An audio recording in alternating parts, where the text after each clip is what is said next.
பிள்ளைங்களை ஸ்கூலில் விட்டுட்டு நானும் என் ஹஸ்பண்டும் கிளம்பி ஸ்ட்ரைட்டாக ஐக்காக வந்துட்டோம். ஏன்னா இங்கே வந்து 25லேருந்து 75% வரைக்கும் ஆஃபர் போட்டிருக்காங்க.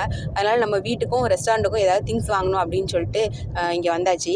வாங்குறதுக்கு முன்னால் ஐக்கியாவில் கொஞ்சம் பிரேக்ஃபாஸ்ட் மாதிரி சாப்பிட்லாம் அப்படின்னு நினச்சோம். ஏன்னா அதுவுமே சேல் போட்டிருக்காங்க, இந்த ஐக்கியா பிரேக்ஃபாஸ்ட் அப்படின்னு ஒரு காம்போ மாதிரி.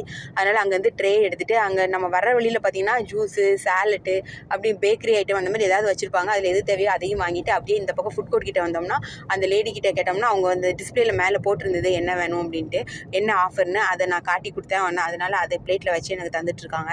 ஸோ இதையும் எடுத்துகிட்டு உட்காந்து சாப்பிட்டு தான் போகிறோம். இன்னொன்று பார்த்திங்கன்னா, நம்ம டீ, காஃபி, அப்புறமா இந்த ஜூஸ் இந்த மாதிரிலாம் ஏதாவது இந்த கோக், பெப்சி அந்த மாதிரிலாம் ஏதாவது வாங்கணும்னு வைங்களேன், ஃபஸ்ட்டு கப்பு மட்டும் தான் பே பண்ணணும். அதுக்கப்புறம் உள்ளது எல்லாமே நமக்கு ரீஃபில் தான். ஸோ அது உண்மையிலே நல்ல விஷயம். பிரேக்ஃபாஸ்ட் செக்ஷன் பார்த்திங்கன்னா க்ரௌடே இல்லாமல் ரொம்ப இதாக இருந்தது. ஏன்னா ரொம்ப சீக்கிரமாகவே வந்துட்டோம்ல, அதனால தான்.